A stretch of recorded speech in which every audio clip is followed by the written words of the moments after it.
Surprising fact ఏంటంటే ఇప్పుడు చూస్తే రవితేజ గారు కానివ్వండి అండ్ రాజా సాబ్ లాంటి ప్రాజెక్ట్ కానివ్వండి, కళ్యాణ్ గారితో ప్రాజెక్ట్ కానివ్వండి, హౌ ఇట్ పాసిబుల్ ఒక ప్రొడ్యూసర్ కానీ చాలా మటుకు ఇప్పుడు చూసిన ప్రొడ్యూసర్స్కి ఇలాంటి ఒక ప్రాజెక్ట్స్ని టేక్ ఓవర్ చేయాలంటే it will take time, some time ఒక 5 years 10 years గుడ్ ప్రాజెక్ట్స్ చేస్తే కానీ రానివి ఇవి. ఇఫ్ ఎగ్జాంపుల్ దిల్రాజ్ గారిని చూసుకుంటే ఇట్ టుక్ సమ్ స్పాన్ ఆయనకి ఒక big range mid range projects చేయడానికి కూడా. విశ్వప్రసాద్ గారికి హౌ ఇస్ ఇట్ పాసిబుల్ అంటే ఏం చెప్తారు? అలా ఏం లేదండి. If you look at any producer they get big movies with in few years. I think what people look at is are you serious in making movie and can you deliver movie అన్నది. So once you are there it's all about your effort, time and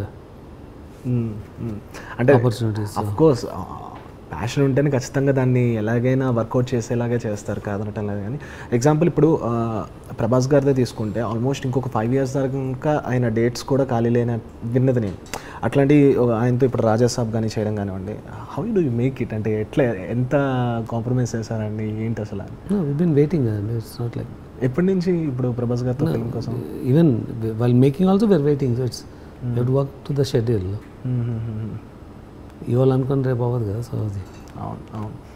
over is making they waited for their slot and then keep working. Okay okay. And one more thing sir, ఇప్పుడు eagle గురించి పక్కన పెడితే ఇంకొకటి, Raja Saab film అనేది ఆయన previous films Prabhas గారివి full high range pan India films లాంటి చేస్తున్న టైంలో ఇది ఒక ఫ్రెష్ అని చెప్పచ్చు కొంచెం.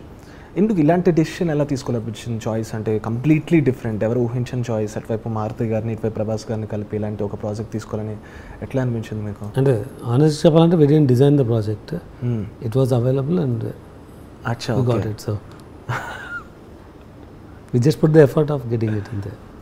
అంటే ఖచ్చితంగా ఎలాగైనా చేయాలి ప్రభాస్ గారితో అని మీరు ఇది చేశారు ప్రాజెక్ట్ అంటే ఒకటి మైండ్లో పెట్టుకొని అవైలబుల్ ఉంటే చేయాలండి అంతే. ఖచ్చితంగా చేయాలంటే మా just come the other way also right. So అంటే నాకు అర్థం కాలేదు ఎలా తీసుకోవాలని కూడా. అంటే ఖచ్చితంగా చేయాలంటే ఎలాగైనా లాక్కోవాలన్నది. Or put that effort, if you're lucky will get it. అది అప్పుడు ఖచ్చితంగా ఉండదు. So nice nice. Small curiosity sir, ఎలా స్టార్ట్ అయింది అసలు మీరు ఈ సెక్టర్లోకి రావడం? ఐటీ కానీ ఎలా ఎక్కడ అంటే మీ background? I'm not shifted, I still run a tech business. Movies family కూడా ప్రొఫెషనల్స్ ఇటువైపు ఉండడం ఏమైనా జరిగింది? లేదండి, మా family is completely business family. I come from a very small town Adoni అని చెప్పి. Okay. There my family always used to be in business. Okay. And we used to run అక్కడ ఆ టౌన్ కావాల్సిన దాంట్లో we used to run sizable business.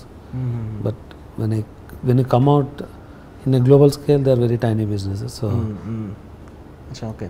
But hi, this is Dimple Hayati. Please subscribe to India Glitz Telugu. Hi, nenu mi Ravi Verma. Subscribe cheyandi India Glitz Telugu. Hi, this is Adi Sai Kumar. Subscribe to India Glitz Telugu. Hi, this is Srinivas Vadlamani, Telugu character artist. Please subscribe India Glitz Telugu.